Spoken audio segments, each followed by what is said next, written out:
चलिए बात करते हैं इस बीच एक और बड़ी खबर की। दिल्ली ब्लास्ट से जुड़ी हुई एक और बड़ी खबर है कि सभी सैंपल्स का डीएनए अब हो रहा है। डीएनए के लिए उन्हें भेजा गया है सभी सैंपल्स को, और पुलिस अब उमर को लेकर भी तलाश में जुटी है। कई जगहों पर पुलिस लगातार छापेमारी कर रही है। आपको बताते चले कि फिलहाल जो आतंकी उमर है, जानकारी सामने आई है कि पुलिस आतंकी उमर के परिवार को एक तरह से पूछताछ कर रही है और अब उनसे एक तरह से डीएनए मैच कराया जाएगा।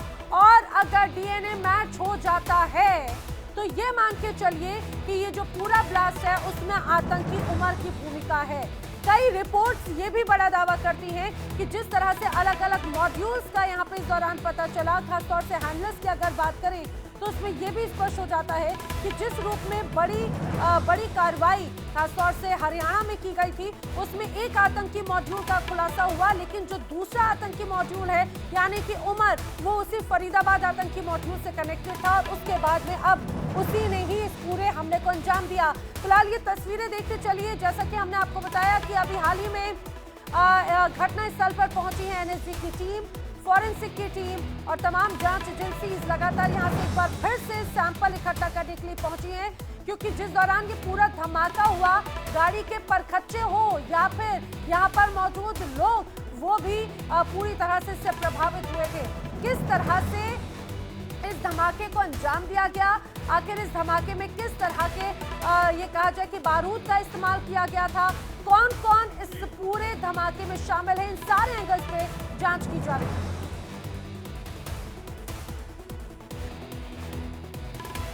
तो ये तस्वीरें भी लगातार हम अपने दर्शकों तक पहुंचा रहे हैं और विवेक अपने आप में ये बहुत गंभीर हो जाता है, क्योंकि अब ये कहा जा रहा है कि डीएनए सैंपल्स जो हैं उस पर जोर दिया जा रहा है और इसी डीएनए के माध्यम से स्पष्ट हो जाएगा कि आखिर इस पूरे धमाके में क्या आतंकी उमर उस गाड़ी में सवार था, क्या आतंकी उमर भी, अब वो कहा है, हालांकि अभी तक कुछ नहीं कहा जा सकता, लेकिन डीएनए के माध्यम से देखिए ये एक बात तो क्लियर है, कल ही सीपी ने बता दिया था, पुलिस कमिश्नर ने बता दिया था कि चलती कार में ब्लास्ट हुआ। बिल्कुल। तो ड्राइवर उस वक्त गाड़ी चला रहा था, गाड़ी में 3 लोगों के होने की बात कही जा रही है, तो 3 लोग उसमें मौजूद थे और इस धमाके में अमोनियम, जी हाँ, बैक सीट पे अमोनियम नाइट्रेट का इस्तेमाल किया गया। पहचान छिपाने के लिए मास्क लगा रखा था ताकि इसे पहचान उजागर ना हो। अमोनियम नाइट्रेट का इस्तेमाल, अमोनियम नाइट्रेट को उर्वरक के तौर पर, उर्वरक बनाने के तौर पर उसका इस्तेमाल होता है, तो वो बहुत इजीली अवेलेबल हो जाता है, मार्केट से आप खरीद सकते हैं। तो अमोनियम नाइट्रेट और आरडीएक्स से 10 गुना ज्यादा शक्तिशाली उसका पावर बताया जाता है। कर्नल शिवदान से मैं एक रिएक्शन चाहूंगा कि अभी तक वो इस मामले को कैसे देख रहे हैं, और पूरे पाकिस्तान में इस वक्त पैनिक है, डर का माहौल है, वहां पर हाई अलर्ट कर दिया गया है, वहां पर एयरफोर्स को और आर्मी को हाई अलर्ट पर रखा गया, नेवी को हाई अलर्ट पर रखा गया। कर्नल शिवदान सर का एक रिएक्शन चाहेंगे। कर्नल शिवदान सर, देखिए ऐसा है कि ऑपरेशन सिंदूर जैसा हमने अनाउंस कर रखा ऑन है, तो इस धमाके का जो रिएक्शन है, जिस प्रकार से हमारे देश में रिएक्शन हुआ है, उससे पाकिस्तान पूरी तरह आतंकित हो चुका है और वो एक्सपेक्ट कर रहा है कि शायद भारत इसी ऑपरेशन सिंदूर जैसा हमला दोबारा पाकिस्तान पर करेगा, क्योंकि हमारा जो है, हम पाकिस्तान में मतलब ये आप कह रहे हैं ये अटैक होगा, ये बड़ी बात कह रहे हैं आप, मैं आपसे कंफर्मेशन चाहूंगा। नहीं, मैंने ये कहा है, पाकिस्तान एक्सपेक्ट कर रहा है कि शायद ये अटैक होगा। हाँ। हमने ये डिक्लेयर नहीं किया कि हम अटैक करेंगे। हाँ। हमने पहले भी ऑपरेशन शुरू से पहले भी हमने नहीं कहा था कि हम अटैक करेंगे। हमने अटैक किया था और हमने आतंकी कैंपों को डिस्ट्रॉय किया था। इस बार भी यदि आवश्यकता पड़ी तो शायद हो सकता है आवश्यकता पड़ी तो ऑपरेशन किया जाएगा। बड़ी बात कह रहे हैं आप, मैं आपके पास वापस लौटूंगा। बड़ी खबर आ रही है, दिल्ली ब्लास्ट को लेकर एक्शन में है पुलिस। दिल्ली पुलिस लगातार छापेमारी कर रही है, दिल्ली समेत कई इलाकों में छापेमारी लगातार जारी है, रेड लगातार जारी है। इस वक्त की बड़ी खबर आपको बता दें, बहुत बड़ी ब्रेकिंग न्यूज आपको बता रहे हैं, रेड शुरू कर दी गई है दिल्ली के अलग अलग इलाकों में। आतंकियों के मददगार, ओवरग्राउंड वर्कर्स, उनके सिंपैथाइजर्स, लगातार उनको ढूंढा जा रहा है। हर एक वो व्यक्ति जो इन आतंकियों का मददगार रहा है उस तक पहुंचने की पुलिस कोशिश कर रही है नैना, और कनेक्ट करने की कोशिश कर रही है उन लोगों से जो लोग इसमें संलिप्त रहे हैं, उनको रेड किया जा रहा है उनकी जगहों पर। देखिए विवेक, इसमें कोई शक नहीं कि जब भी इस तरह की कोई घटना नजर आती है तो वो बगैर किसी लोकल सपोर्ट के किसी घटना को अंजाम दिया गया हो। आखिर आतंकी उमर या फिर उसके जो तमाम अलग अलग मॉड्यूल्स है, क्योंकि ये भी बड़ा इंटेल था, हमने कुछ समय पहले इंडिया डेली ने ही अपने दर्शकों को बताया था कि सिक्योरिटी अलर्ट्स लगातार जारी किए गए हैं और ऐसे इंटेल्स हैं कि सीमा पार से कुछ विदेशी ताकतें भारत में फिजा बिगाड़ने की कोशिश करेंगी। और उसको लेकर ये आप देखिए कि बड़ी जब छापेमारी की गई तो कई डॉक्टर्स पकड़े गए, बड़ी मात्रा में यहाँ पर ये डेटोनेटर्स या बड़ी मात्रा में अमोनियम नाइट्रेट जो है वो जब्त किया गया। और अब जो लोकल सपोर्ट की बात होती है तो वो चाहे बात फरीदाबाद में हो या फिर दिल्ली में, आखिर किस किस के सपोर्ट में, किस किस के समर्थन में रहा, आखिर ये बारूद या ये फिर अमोनियम नाइट्रेट किस रूप में इसको इस्तेमाल किया गया, कैसे उसको इकट्ठा किया गया, गाड़ी को किस रूप में इस्तेमाल हुआ, गाड़ी कहाँ पर पार्क की जाती थी, किस जगह पे रहा जाता था, ये वो तमाम सवाल हैं जो हमने पिछले कुछ वक्त में देखे हैं। और जैसा कि हम बात कर रहे थे विवेक, खासतौर से अमोनियम नाइट्रेट की कितना ज्यादा ये घातक हो जाता है, मैं अपने दर्शकों को ये भी बताती चलूं कि इसके पहले भी खासतौर से जब भारत ने कई बड़े धमाके देखे, दंश झेला, तो उस दौरान भी अमोनियम नाइट्रेट का इस्तेमाल किया गया है। 1993 के मुंबई ब्लास्ट में आरडीएक्स के साथ में इसका इस्तेमाल होने की जानकारी मिलती है। 2008 में जो दिल्ली में सीरियल ब्लास्ट हुए थे उसमें भी इसका इस्तेमाल किया गया था। 2011 दिल्ली हाई कोर्ट ब्लास्ट हो, 2019 पुलवामा अटैक की भी जानकारी है कि 350 किलो अमोनियम नाइट्रेट के साथ में आरडीएक्स का इस्तेमाल था। और 2021 में कोयम्बटूर में जो कार बम धमाका हुआ जी, था, जल्दी से दृष्टि के पास चल लेते हैं दिल्ली पुलिस के इस एक्शन के बारे में जानने के लिए कि क्या एक्शन दिल्ली पुलिस ले रही है, कहां किन किन इलाकों में रेड हुआ है और किस तरह से इन्वेस्टिगेशन जारी है। दृष्टि, क्या जानकारी आपके पास? देखिए, बिल्कुल हम लोग इस समय इस जगह पर हैं जहां पर कि ब्लास्ट हुआ था और लगातार यहां पर फिलहाल फॉरेंसिक की टीम जैन मंदिर से लेकर के लाल किले से लेकर के इसके आसपास की जितनी भी सड़कें हैं वहां पर जो भी मीट के पीसेस मिले हैं या फिर जो उस समय लोग मरे थे उनको लेकर के लगातार जांच कर रही है, सैंपल्स जुटा रही है और डीएनए टेस्ट किया जा रहा है। उससे ये पता चलेगा कि आतंकी कौन थे। यही फिलहाल अभी जांच का विषय है क्योंकि आसपास के जितने इलाके हैं, काफी बड़ा इलाका, वहीं पर जांच चल रही है। जल्दी से ऋतु का रुख कर लेती हूँ। ऋतु भी हमारे साथ में इस दौरान न्यूज रूम से कनेक्ट हो रही है। ऋतु, जब ये बड़ा एक्शन अब ये कहा जा सकता है कि पुलिस अलग अलग इलाकों में छापेमारी कर रही है, दिल्ली में, दिल्ली से जुड़ी हुई तमाम सीमाओं पर भी।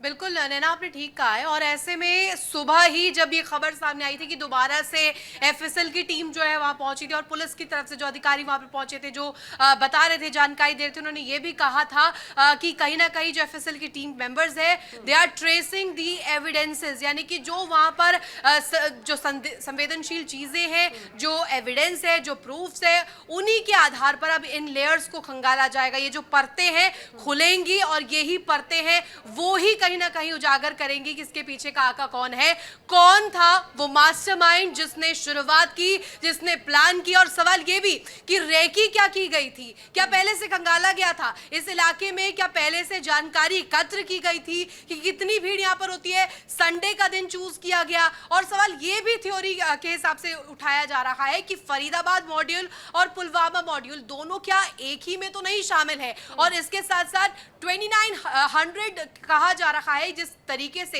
2900 केजी अमोनियम नाइट्रेट मिलता है कुल अगर मिलाए तो फरीदाबाद से लेकर लखनऊ तक। और ऐसे में रेड का डर क्या इनके मन में सता रहा था। उमर जिसकी बात लगातार की जा रही है, ये कहा जा रहा है कि वो एक संकेत का इंतजार कर रहा था। रेड लाइट पर जब पहुंचा, क्या वो किसी इशारे का इंतजार कर रहा था, कोई सिग्नल उसे मिलने वाला था।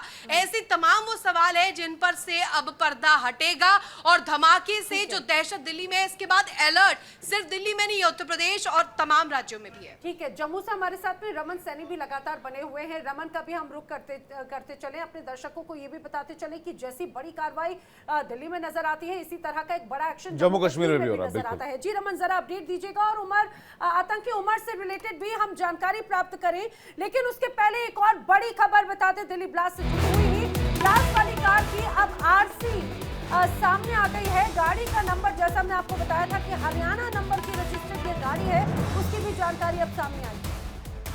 और पुलिस ने दरअसल सलमान नाम के व्यक्ति, जिसका नाम इस गाड़ी पे एक तरह से उसकी नाम की गाड़ी सामने आई, उसे भी डिटेन किया है, पूछताछ की जा रही है। ये जो बड़ी जानकारी आ रही है नैना, वो ये हड़बड़ी में दिल्ली ब्लास्ट का प्लान बनाया गया, पैनिक में आ गया था। ब्लास्ट का जो डॉक्टर है जिसे अरेस्ट किया गया था, उसके बाद उसके खुलासे से ये जो हमलावर है वो पैनिक में थे। और ये गाड़ी की आरसी भी हम आपको इस वक्त दिखा रहे हैं, आरसी की तस्वीर इस वक्त हम आपको दिखा रहे हैं। फरीदाबाद आतंकी मॉड्यूल से इसके ब्लास्ट के तार जुड़े हैं, एजेंसियों के अनुसार यह आत्मघाती हमला था। पहले प्लानिंग नहीं थी आत्मघाती हमला करने की, लेकिन डॉक्टर की गिरफ्तारी से आतंकी इतने पैनिक में आ गए, उन्हें लगा कि जल्द ही उनके गिरेबान तक, उनके गले तक सुरक्षा एजेंसी पहुंच जाएंगे, उनको धर दबोचेंगे और इसलिए उन्होंने पैनिक में अटैक किया, जल्दबाजी में हमला किया। फरीदाबाद में छापे से पैनिक में था डॉक्टर उमर, जिसने सब खुलासा कर दिया था कहां कहां कितना माल कितना सामान रखा हुआ है। बिल्कुल, और देखिए ये है वो गाड़ी की रजिस्ट्रेशन सर्टिफिकेट की तस्वीर या आरसी की तस्वीर। आप देखिए जिस i20 गाड़ी का इस्तेमाल इस पूरे धमाके में किया गया, उस गाड़ी का नंबर भी जान लीजिए, HR26CE7674। ये गाड़ी है जो कि सलमान नाम के एक व्यक्ति के नाम पर रजिस्टर्ड थी, और पुलिस ने फिर सलमान को जब डिटेन किया, पूछताछ की, तो सलमान ने बताया कि उसके पास में पहले ये गाड़ी थी, लेकिन करीब 1.5 साल पहले उसने ओखला के रहने वाले देवेंद्र को ये गाड़ी बेच दी थी। अब ये भी समझिए, ये भी अपने आप में एक अलग एंगल यहाँ पर बनता हुआ नजर आता है। हालांकि पुलिस अब इस पूरे मामले की जांच हर लेवल पे कर रही है। जिस देवेंद्र को गाड़ी बेची गई, आखिर वो कौन था और उसके माध्यम से उमर तक गाड़ी ये कैसे पहुंची, हर पहलू पर जांच की जा रही है। लेकिन ये गाड़ी का रजिस्ट्रेशन सर्टिफिकेट हम आपको दिखा रखे हैं।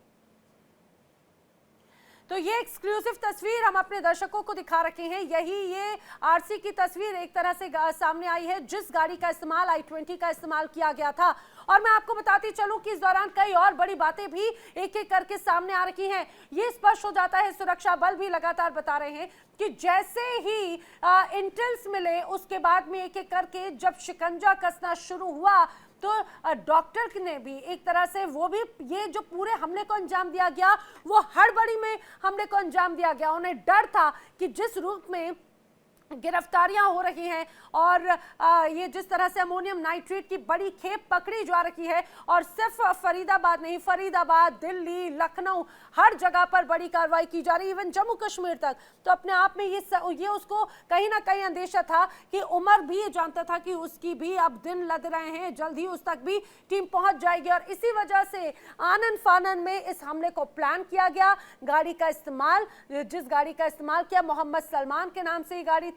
देखिए उसमें बाकायदा पूरी डिटेल्स लिखी हुई हैं, किस तरह से व्हाइट कलर की ये i20 गाड़ी थी जिसका इस्तेमाल किया गया। और कल लाल किले के बाहर रेड लाइट पर जो धमाका हुआ, उसमें इसी गाड़ी का ही इस्तेमाल किया गया था।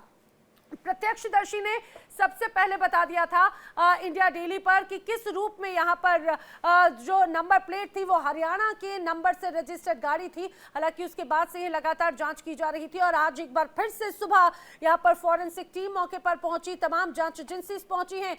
मैं अपने दर्शकों को ये भी बता दूं कि 100 से ज्यादा सीसीटीवी फुटेजेस जो है वो खंगाले जा रहे हैं। 100 से ज्यादा सीसीटीवी के फुटेजेस को देखा जा रहा है, हर संदिग्ध पे नजर रखी जा रही है। और सिर्फ कल की नहीं, इसके पहले की भी, क्या ये जो आतंकी था, आतंकी उमर, उसके साथ में और कौन लोग थे, और क्या इसके पहले भी वो यहाँ पर रैकी करते हुए पाया गया। लेकिन आप ये समझिए कि आखिर रेड फोर्ट और रेड फोर्ट के आसपास के इलाके को ही क्यों चुना गया। हम सभी जानते हैं चांदनी चौक ये सबसे व्यस्ततम मार्केट में से एक माना जाता है, वो भी जब फेस्टिवल सीजन हो, शादियों का सीजन है, बड़े संख्या में लोग शॉपिंग करने के लिए जाते हैं। होलसेलर, रिटेल मार्केट, सब तरह के व्यापारियों का यहाँ पे एक बड़ा जमघट नजर आता है। और जिस समय पर इस पूरे धमाके को अंजाम दिया गया, उस दौरान ये कहा जाए कि वो व्यस्ततम इलाकों में से एक बड़ा पीक आवर्स कहा जाता है।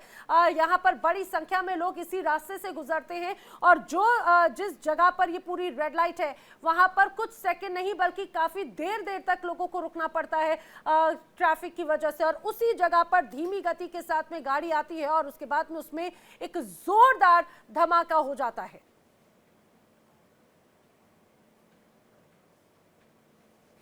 और जिस गाड़ी का इस्तेमाल किया जाता है उसकी आरसी में आपको दिखा रही हूं। ये i20 गाड़ी सफेद रंग की, और इसमें पूरी डिटेल्स दी गई है। मोहम्मद सलमान के नाम पे रजिस्टर्ड गाड़ी, और उसके बाद में जब मोहम्मद सलमान को पुलिस ने पकड़ा, तो उसके बाद में ये स्पष्ट कर दिया गया मोहम्मद सलमान की तरफ से कि उसने तो ओखला में रहने वाले किसी और व्यक्ति को गाड़ी बेच दी। और इसी बीच एक और बड़ी खबर, लाल किले में फिलहाल एंट्री बंद कर दी गई है। दिल्ली ब्लास्ट से जुड़ी हुई बड़ी खबर है, अब 13 नवंबर तक एहतियातन लाल किले में एंट्री बंद रहेगी।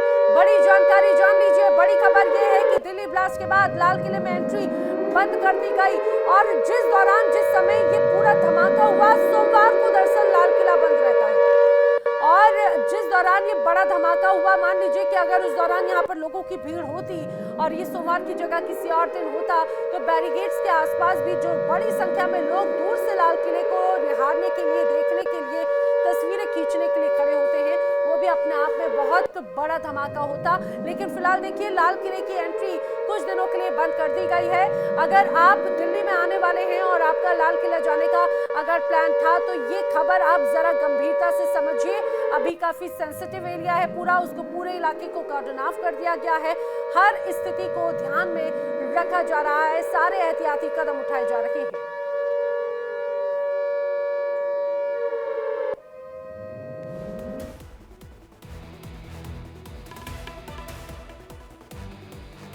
और मेरे साथ में लगातार मेरे तमाम साथी देश के अलग अलग इलाकों से हमारे साथ में कनेक्ट हो रहे हैं। दिल्ली से भी हमारे साथ में है मेरे साथी रमन सैनी, जम्मू कश्मीर से भी हैं, ऋतु भी हैं, और साथ ही कश्मीर से मेरे साथ में नासिर भी मौजूद है। लेकिन रमन, मैं आपसे सवाल कर रही थी, जरा मुझे बताइए कि इस पूरे मॉड्यूल को लेकर अलग अलग बातें कही जा रही हैं, तमाम कनेक्शंस जम्मू और कश्मीर से कनेक्ट होते हैं, खासतौर से आतंकी उमर के बारे में क्या जानकारी है? देखिए, निश्चित रूप में नैना, अगर ये पूरा मॉड्यूल देखें तो ये जैश ए मोहम्मद और अंसार उल गज़वे हिंद का ये पूरा मॉड्यूल जो है पिछले 3 महीने से देश को दहलाने की कोशिश लगातार कर रहा था, और इसमें 4 अहम डॉक्टर जो हैं उनकी शमूलियत देखी जा रही है। पहला डॉक्टर आदिल, जिसको सहारनपुर से गिरफ्तार किया जाता है, दूसरा डॉक्टर मुजम्मिल, जिसको फरीदाबाद से गिरफ्तार किया जाता है, तीसरा डॉक्टर उमर, जो इस फिदाइन अटैक का मास्टरमाइंड बताया जा रहा है, जिसने इस पूरे फिदाइन अटैक को इनिशिएट किया, और चौथा डॉक्टर शाहीन जो है, जिनको लखनऊ से गिरफ्तार किया जाता है। तो 4 पढ़े लिखे डॉक्टर्स के को पूरी तरीके से रेडिकलाइज कर इस बड़े आतंकी हमले को देश के अंदर जो है वो, मेरी जानकारी जो निकलकर सामने आ रही है उसके मुताबिक जैश ए मोहम्मद एक साथ कई जगह पर मल्टीपल ब्लास्ट करने की योजना बना रहा था, लेकिन फरीदाबाद में जो एक्सपोज हुआ पूरा मॉड्यूल, उसके बाद उनकी ये पूरी की पूरी कार्रवाई जो होनी थी देश के अंदर वो धरी की धरी रहेगी। ऐसे में कल पैनिक मोड के अंदर डॉक्टर उमर ने इस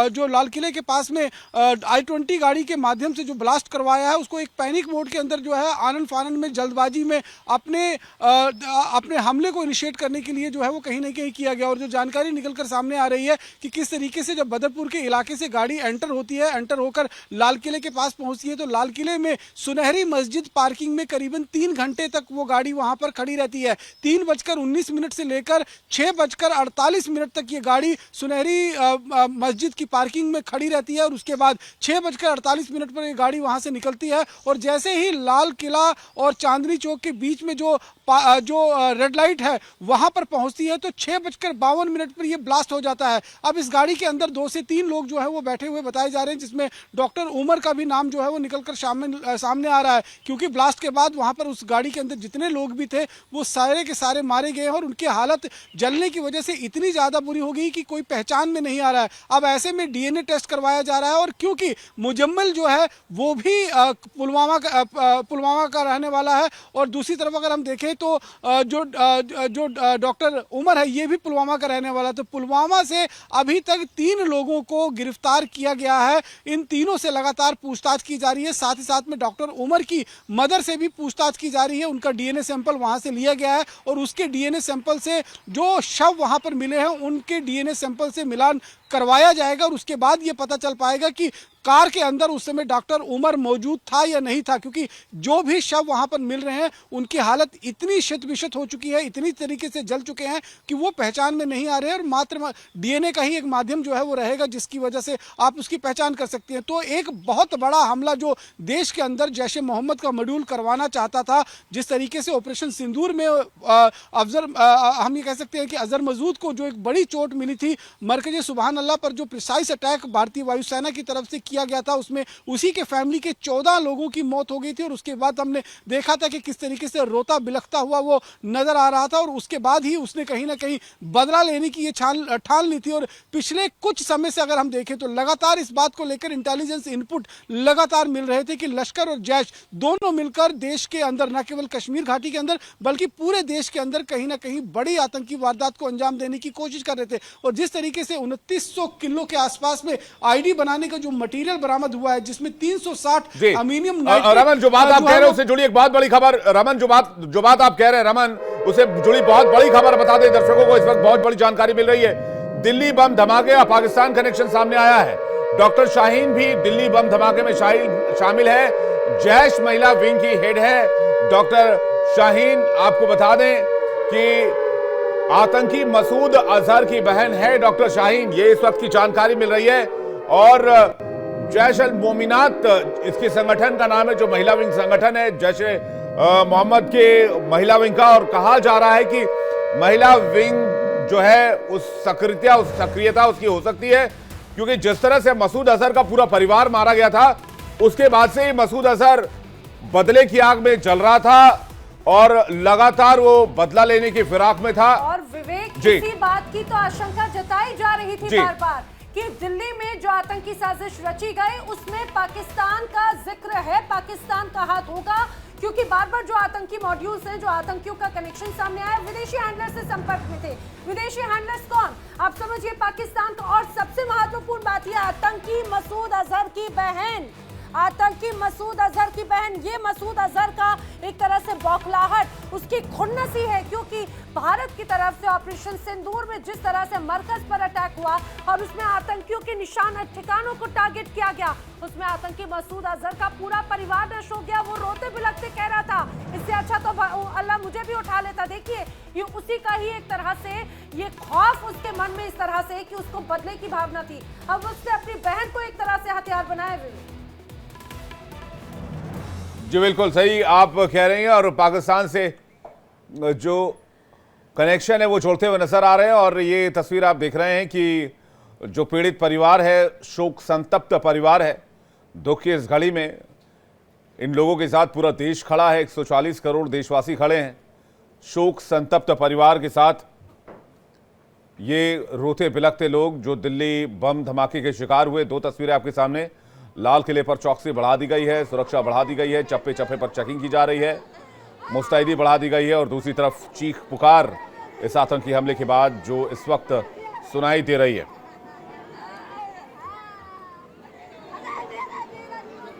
देखिए, ये किसी ने सोचा भी नहीं होगा कि इस रूप अमरोहा उत्तर प्रदेश की तस्वीर है। जी जी, क्योंकि जिस रूप में यहाँ पे ये धमाका हुआ उसमें कई अलग अलग राज्यों के लोग, उत्तर प्रदेश के भी लोग थे। अमरोहा के सदस्य जिस दौरान यहाँ पे उनकी जान गई, परिवारों में गुस्सा भी है, रोष उनकी चीख में, उनके दर्द में, उनके रुदन में साफ तौर से नजर आता है। और देखिए, गरीब मासूमों को निशाना बनाया गया यहाँ पर। और वहां पर मैं जब कल पहुंचा नैना, मैं आपको आंखों देखी बताऊं, अमरोहा की इस तस्वीर को मैं इसलिए महसूस कर पा रहा हूं क्योंकि मैंने स्थिति देखी।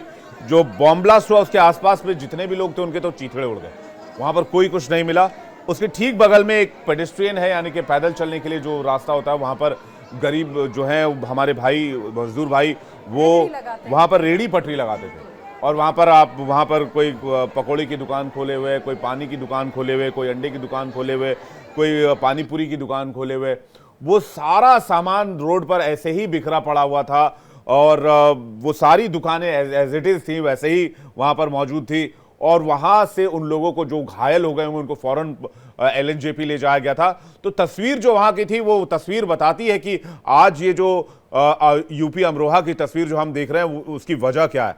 उसकी वजह यह है कि हमने अपनों को खोया है। हम 8 भारतीयों को, 9 भारतीयों को हम खो चुके हैं, जो अभी तक ऑफिशियल डेटा है हमारे पास। और लेकिन एक बात तय है कि इस दुख की घड़ी में, इस मुसीबत की घड़ी में पूरा देश एकजुट है।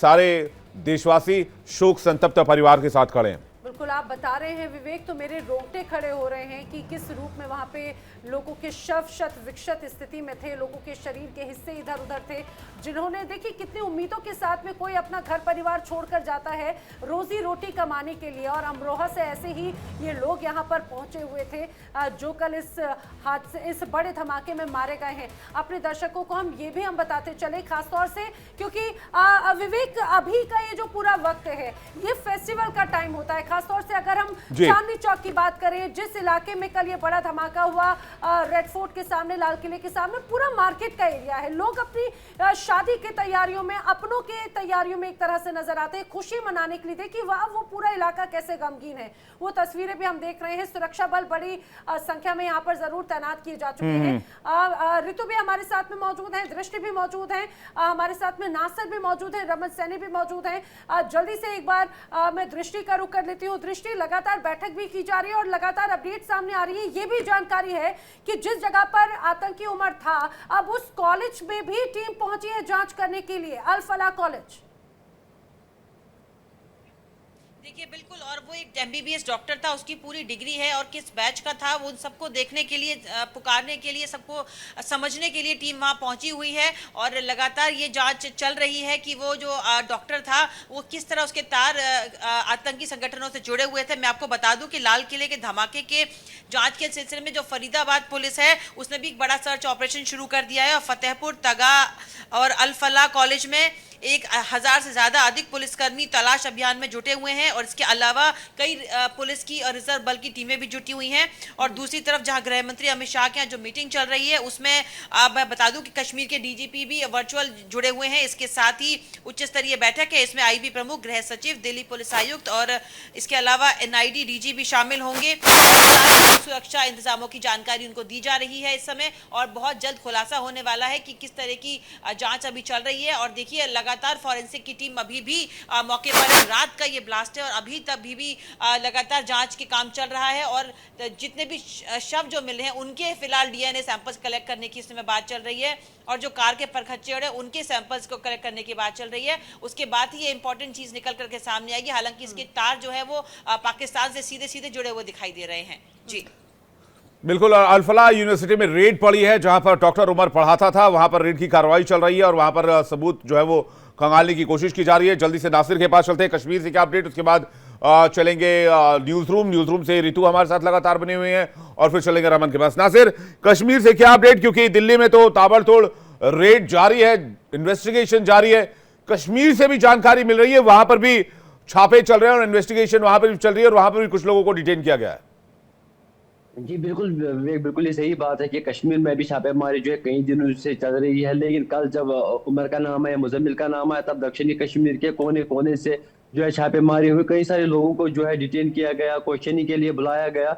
उसमें अगर सेंट्रल कश्मीर की अगर गांधरबल जिले में 30 से ज्यादा लोगों को जो है वो कल डिटेन किया गया, उनसे भी क्वेश्चनिंग की जा रही है। वही दक्षिणी कश्मीर कुलगाम, शोपियान की बात करें, अनंतनाग की बात करें, अवंतीपोरा की बात करें, त्राल की बात करें, जहां पे आतंकी पनप रहे थे, जहां पे आतंकियों ने जन्म दिया, जो उनके सिंपैथाइजर थे, जिन्होंने फिर आतंकी रास्ता छोड़कर जो है मेन स्ट्रीम में आए या अपना काम आजकल कर रहे हैं, उनको भी जो है डिटेन किया गया, उनसे भी पूछताछ की जा रही है। कहीं ना कहीं और सारे क्लूज जो है वो मिल सकते हैं और ये पूरा नेक्सस जो है अभी भी लगता है कि पूरा नेक्सस जो है अभी भी एक्टिव है देश के अलग अलग जगहों पे, उनका भी जो है पर्दाफाश होने वाला है। कुछ समय के बाद ही मुझे लगता है कि और अरेस्ट जो है होने वाले, जो इस मॉड्यूल के साथ जो लोग जुड़े हुए थे। स्पेशली जब उमर की अगर बात करें, उमर देखिए कहाँ से सहारनपुर से दिल्ली आया और इतनी भारी मात्रा में जो है एल्युमिनियम गाड़ी में लाया, क्या प्लान था उनका और इसके साथ जी नासिर, आपसे आप जो जानकारी दे रहे हैं उसी से जुड़ी एक बड़ी खबर दर्शकों को बता दें जल्दी से।